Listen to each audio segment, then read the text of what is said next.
Great. Yes. Well, then I'm directly starting. I hope you can see the presentation already. Great. Yes. Since yesterday evening, it was in a way the situation that I wanted to be with you in Frankfurt. New situation with the current Corona requirements in Germany, and now I cannot travel from Berlin to Frankfurt any longer. That's why I need to do it remotely. But I'm happy that I can share this great project with you, where we work together with Gore and especially with Markus. And I'm more than happy that Markus agreed to join this presentation with me and having a joint presentation together. So first of all, thank you for that, Markus, that you support me. And I'm trying to support you in any way during the presentation for sure. As we said, we want to present you what we've done together with Gore in the joint project Quantis and Gore with relation to the Gore Fabrics carbon journey. So how we set an ambitious climate strategy for Gore. And within our presentation, for sure, we want to start with really a quick intro about Gore Fabrics and Quantis, jumping then into the Fabric science-based goals, the key impact areas. We want to discuss about common challenges, and we call it the hard part after setting the strategy.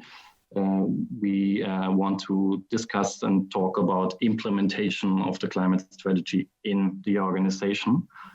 And during the presentation, we also want to have a short poll where we want to get your opinion on some stuff. And therefore, we are using Menti. So you can see the address on the bottom. And it would be great if you can actively use your smartphone during the presentation. Not now, but later on. But you can already go on menti.com and later on you get a dial-in code from Markus for the poll. And we would be happy to get your opinion with regards to our question at the end of the presentation. So, as I said, first of all, we want to give a really, really short intro about Gore and Quantis. And for that, I want to hand over to Markus, since he can tell much more about Gore than I can. So, stage is yours. Thank you. Thank you, Dominik, and good evening, everybody. My sincere apologies first that I can't be around in person today.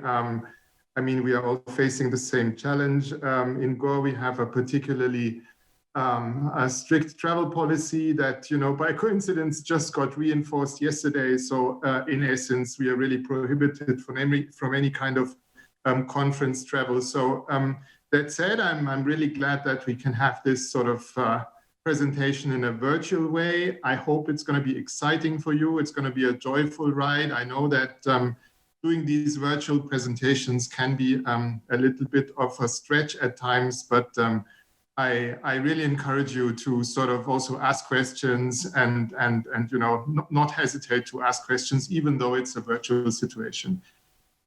Maybe just by way of a real quick introduction. So you are probably seeing my name here. I'm Markus Wieser. I've joined Gore 4 years ago. I'm in the sustainability team, the sustainability department of Gore Fabrics, and in that team, I'm overlooking strategy, sustainability strategy, and strategy execution. And of the many things sort of I'm working on, I was driving a project for the past probably 2 years together with the team to measure our greenhouse gas emissions and set a goal, to which I will speak to in a second. Yeah, so Gore-Tex, a real quick introduction. I hope most of you in the room are familiar with the brand. We are probably best known for creating the standard for high-performance outerwear. The foundation actually for this was laid more than 40 years ago. I do remember that last year we had our, if you want, 40-year Gore-Tex anniversary. And in the 80s, basically what happened is that we introduced a combination of waterproof, windproof, and breathable fabric, the sort of the Gore-Tex fabric. While back at the time, you of course could buy rain jackets. Those didn't breathe, right? So while you were protected from rain, sort of, you didn't get wet because of the rain, but over time, the moisture coming from your body couldn't escape. So while you didn't get wet from the rain, over time, you still felt clammy, cold, and wet. And through this combination of waterproof, windproof, and breathable, this was sort of a breakthrough, a leapfrog, a new technology that we introduced 40 years ago. As you see on this picture, we are focusing on a number of businesses in consumer and technical-oriented apparel. In the consumer area, we are constantly working on new constructions, innovation and garment design that cater to a wide variety of applications. You see a backpacker here, a hiker, there's skiing, snowboarding, extreme sort of applications, extreme mountaineering, hunting, cycling. So there's really a broad variety of applications there. And on the left-hand side, you have an example for high-performance technical fabrics that are being used in military, law enforcement, firefighting, and workwear. And if you just, think about the guy on the left-hand side for a second, I mean, it really makes a big difference for a firefighter if she or he can sort of stay in a house on fire for 30 seconds longer. And this can really decide over life and death, right? So what I'm saying, this is not only about making like comfortable, cozy outerwear. At times there's really lives at stake. And this is actually what the performance that's the performance those products need to deliver. Yeah, Dominik, with that, I'm turning it over to you. Okay, yeah, I guess Quantis is not as known as the Gore-Tex brand. First of all, also a few words about me. I'm Dominik from Quantis of the Berlin office here in Germany. We are a sustainability consultancy with more than 150 consultants. And we have a clear mission. We want to guide top organizations, really shaping, defining, and implementing sustainability solutions. And we are focusing on the environmental part of sustainability. Since our backbone, our starting point is really life cycle assessment and footprinting work back in 2006 as a spin-off from EPFL in Lausanne. And what we are delivering is resilient strategies, robust metrics, useful tools, and credible communications to our clients, which are organizations, companies, associations, and for instance, also Gore Fabrics, which approached us to support them in setting a climate strategy together. And we are seeing our work as a bridge in a way. So we try to build the bridge between science of sustainability and its application in business. And that's how we are dealing within our projects. And we always have this clear science focus and trying to bridge that, combine that with the business aspects of our clients and providing solutions for them how to deal best with it. Having said that, handing over to Markus again, that he can give you a bit more details about the project we did together over a year. Thanks, Dominik. I want to start with science, since you mentioned that, right? I mean, we are a technology-driven company. Data and science is really important for us. So when we started our carbon journey, it was pretty obvious that we wanted to found this on a really solid science-based foundation. That's why we looked for a consultant to help us with that. And then, we, as Dominik said, we partnered with Quantis on that. I guess you'll be familiar with a couple of carbon goals that a number of organizations have put out. So ours is probably, hopefully, I hope not too different from those, since really we started with the current state of climate science and sort of derived our goal from there in a top-down fashion. It's split in three different pillars. The first one, the most obvious one, scope 1 and 2 emissions, the emissions occurring in our plants and the emissions occurring in the power plants from which we purchase energy, heat, steam, electricity. So the goal here is to reduce those emissions by 60% on an absolute basis by 2030. So I guess that's pretty straightforward. I mean, the two areas of action there are continuing sort of our strive to reduce energy consumption, increase our energy efficiency, which has been for many reasons an ongoing journey for many years. But the new thing here is probably shift sourcing to renewable energy.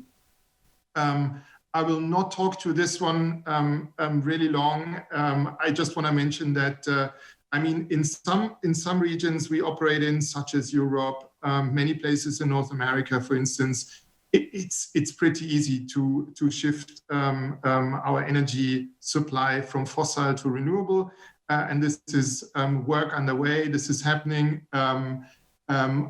However, there's other regions we operate in, some Asian regions, for instance, where it's really much more difficult, at least as we see it, to get this transition started, not least because some of the contracts there are under government sort of oversight, and that's a much harder thing to do. Then the next level there is scope 3 emissions. I guess you are familiar with that concept. The goal there is we want to reduce our scope 3 emissions by 35%, again on an absolute basis by 2030. I'm sort of stressing absolute here a bit because we were pretty clear in the beginning that, over time by 2030, we need to achieve a meaningful absolute reduction of emissions that can be measured in kilotons, in line with sort of the scientific foundation, or, what science requests from us. Of course, we also discussed intensity-based goals, relative goals, right? But at the end of the day, it is absolutely clear we need to get to this absolute reduction. That's why we set this absolute goal. And from what I'm seeing sort of in our industry, but also across industries, I think the areas of action there are also pretty similar. One is around optimizing our product design. I will speak to that in a second a little bit more. And the really big area we need to be sort of successful with is helping our supply chain partners to also increase their energy efficiency, but even more so switch from fossil to renewable energy supply. And then there's a third pillar, which is certainly more an ambition than sort of a hard goal for now. This is just an acknowledgement that we need to drastically reduce our carbon emissions until 2050 to zero, or as we say, neutral. But then, I mean, I also want to be very open or honest with that. And for now, there is no line of sight really how to get there, but we strongly believe that over 30 years' time, we'll be able to get there. Next slide, please, Dominik. Thanks. With Quantis, sort of, we worked on two big work streams. One was setting the goal, and the second one, which kicked the whole work off, was measuring our emissions, what got us to what we call the baseline. And what you see here, sorry for throwing those numbers at you and this quite sort of detailed chart here. What you see is that our scope 1 and 2 emissions on the bottom end of the slide account for some 15% of our emissions. And that in turn means that 85% of our emissions are in the scope 3 area. And this was really remarkable, right? So my personal expectation was, since we are really we are manufacturing product, right, that scope 1 and 2 would be higher, but actually it's 15% and 85% are in the scope 3 area. We've drawn this, we've created this graph, we've painted that picture in order to be able to prioritize very early on in the journey. And in hindsight, I'm really thankful for that. Quantis made a strong point around not getting lost in details and being clear about where we want to cut it off so that we can really prioritize. And this was the purpose of this slide. So you see basically 4 bigger impact areas, scope 1, 2, and the biggest chunk clearly being raw materials. So 58%, or if you round it up, 60% of our emissions sit somewhere in our supply chain. And then another 16% relate to use of sold products, which is to do with the electricity that is being consumed by a washing machine or a tumble dryer that you need to, for instance, wash and dry a jacket. So the raw material side of things is pretty clear. This is our supply chain. Use of sold products remain sort of throughout the whole journey a pretty nebulous area. The 16% can easily go up to 25 or go down to 5%, depending on the underlying assumptions there. That was one observation we made. The other thinking there is that this is really, really hard for us to control, because at the end of the day, this comes down to consumer behavior. So bottom line here is, in terms of prioritization, we really want to focus on scope 1 and 2 plus raw materials. We will keep an eye on use of sold products, but we will not actively prioritize any projects in this domain for now. And then there is a 5th category that is not a big hitter, if you want, not a big impact area, which is business travel. I think it's even below 1%. But specifically, air travel is something that our employees, my colleagues, can directly influence. And it's also very easy to measure, right? You basically ring your travel agent and you'll get that number. So that's why we said we also want to track and monitor air travel. Altogether, this is the number on the right-hand side. The categories we have picked in terms of active management and monitoring make up for 90% of our carbon footprint. Next slide, please. Last slide before I turn it back over to you, Dominik. And again, a lot of bars and numbers here. I hope I can get the message across. So the question here is, if you combine the goal and the baseline, what's the key areas of actions we want to focus on? If we start on the left-hand side, there is a dark gray bar, which basically represents our 2016 emissions, our 2016 baseline. On top of that, you see a lighter gray bar with growth in it. This is the assumed growth. We calculated a couple of scenarios there, and this is sort of the management case. The assumed growth from 2016 to 2030. And, if you grow volume, you also grow your emissions. This is what's represented by this bar. And if you then look to the right-hand side, there is a 2030 goal, which is the kilotons that you get from 60% scope 1 and 2 reduction and a 35% scope 3 reduction. And the delta between those, the emissions we have modeled for 2030 and the goal we need to get to, is pretty significant, right? So as you see here on the right-hand side, we are looking into a reduction of 54%. And then the waterfall chart is meant to help us understand where the reduction needs to come from. Again, this is one in many scenarios we've calculated, which is sort of a middle case, a management case. There's a more aggressive scenario we've calculated, but there's also a more conservative scenario. And this scenario here says, if we start with the 2 green bars on the left-hand side, that some 13, 15% of the reduction needs to come from scope 1 and 2 reductions, so reducing our direct emissions. And when I'm saying 13%, 15%, all those numbers are directional, right? I've picked up on your word. You said science, right? And Dominik, we really are very eager to base this on very sound science and solid data. But at the end of the day, there's so many approximations in it. Industry average data we've used. So this is really directional data. Directionally right, but certainly not sort of, we can't take these numbers for face value. 13% scope 1 and 2, and then the two blue bars, 10%. Those were a little bit, let's say, underwhelming to me, because those relate to what we can do in terms of optimizing our product design. And for us as an apparel company, you know that is, for instance, to do with substituting virgin fabrics with recycled fabrics, substituting virgin fabrics with bio-based fabrics, using new lower footprint dyeing technologies, right? But all of these, just if you want, add up to 10%. While this is something we are very actively driving, because this is really our core expertise, we also have to be realistic about the impact that it gives us. It's 10%. As you see, the next bar, the really big chunk, 35%, and that's, I should say, a conservative scenario here, comes down to our supply chain.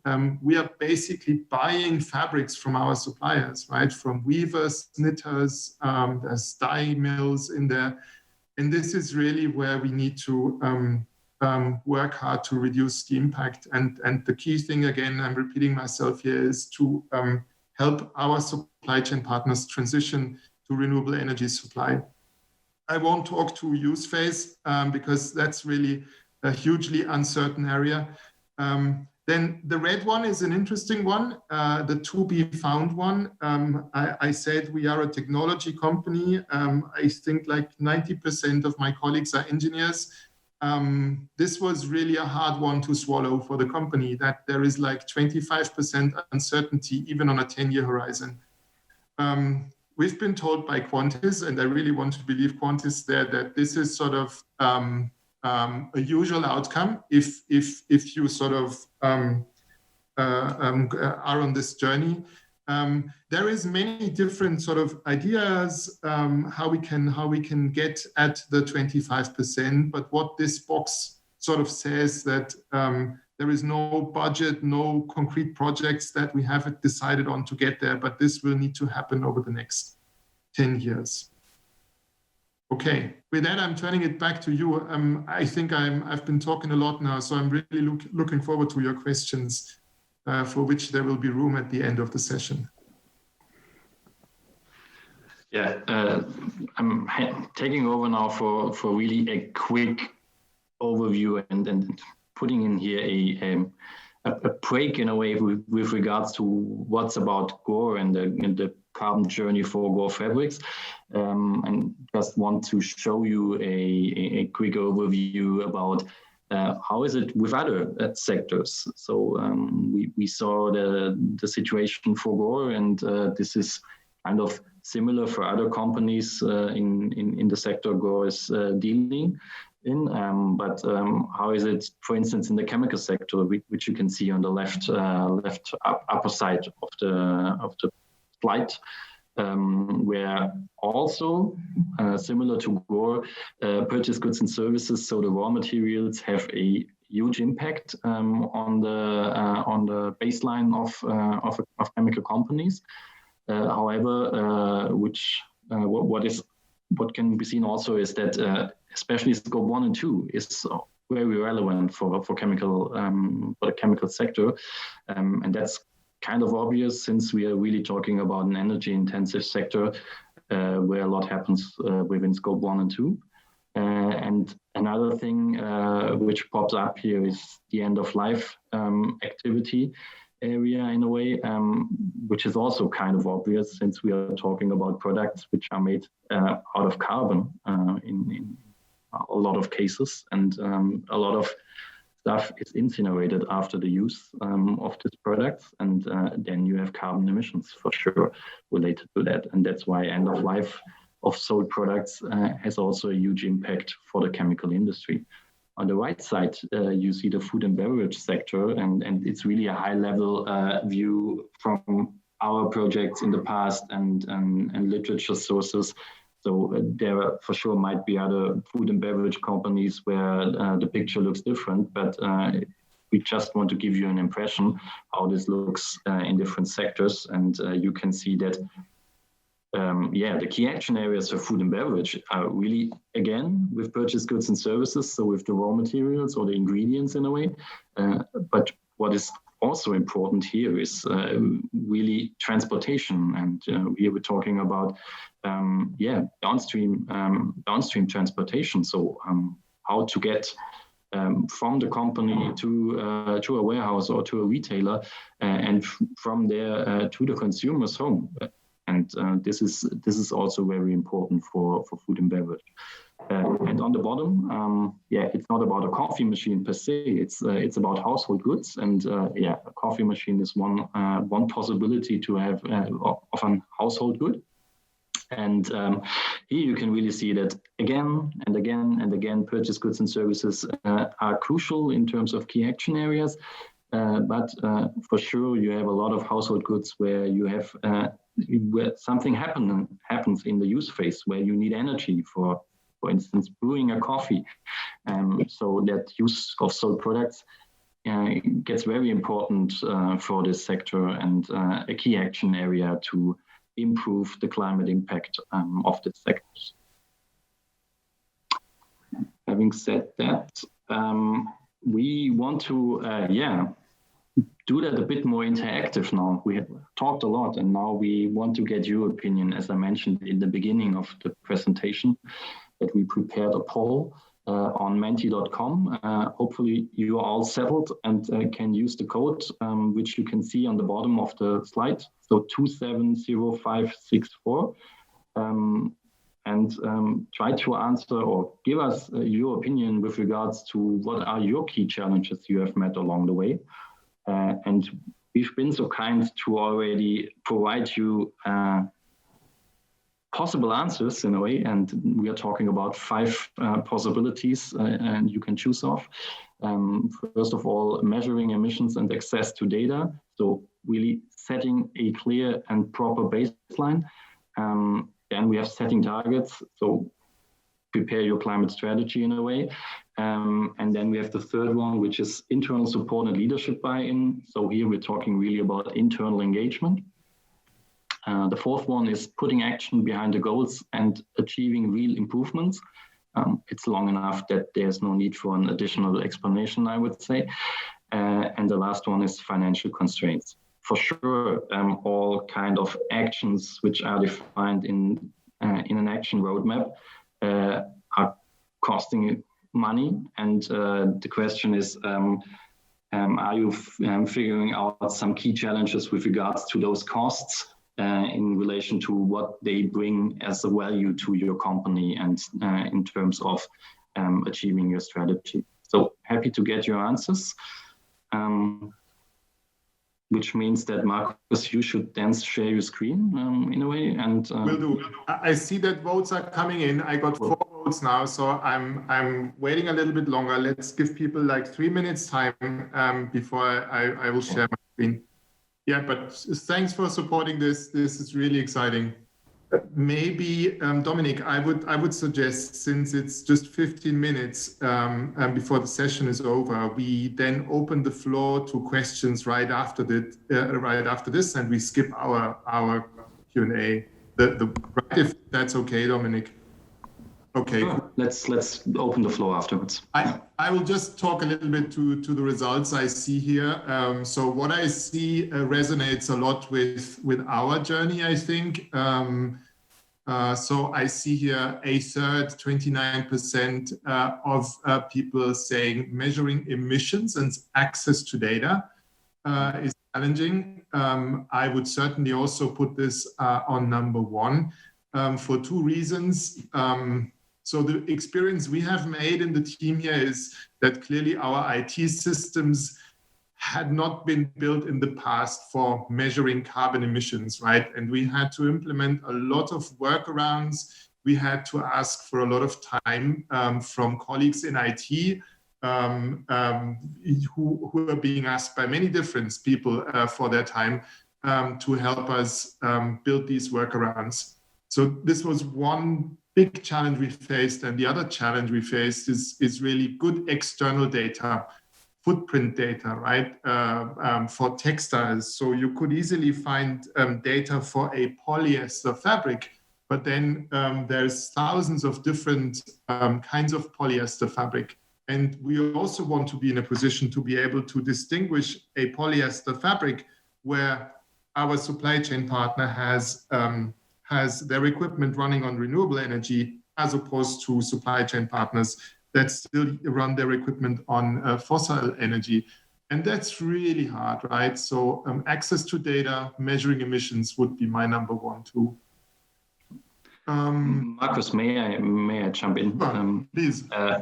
It would be really interesting to understand how far the people in the room are with setting their climate strategy. So if they just set the climate strategy and are now on the journey of implementing that in the company, then for sure the main challenges are with the tasks until you get to the climate strategy in a way. So there might be new challenges coming up over the next months and years in implementing and operationalize all the stuff. But so far, this might be also kind of this direction, since a lot of new strategies and targets were communicated over the last weeks and months. So is that a question you want to ask to the floor? If someone wants to answer that, yes, that would be great.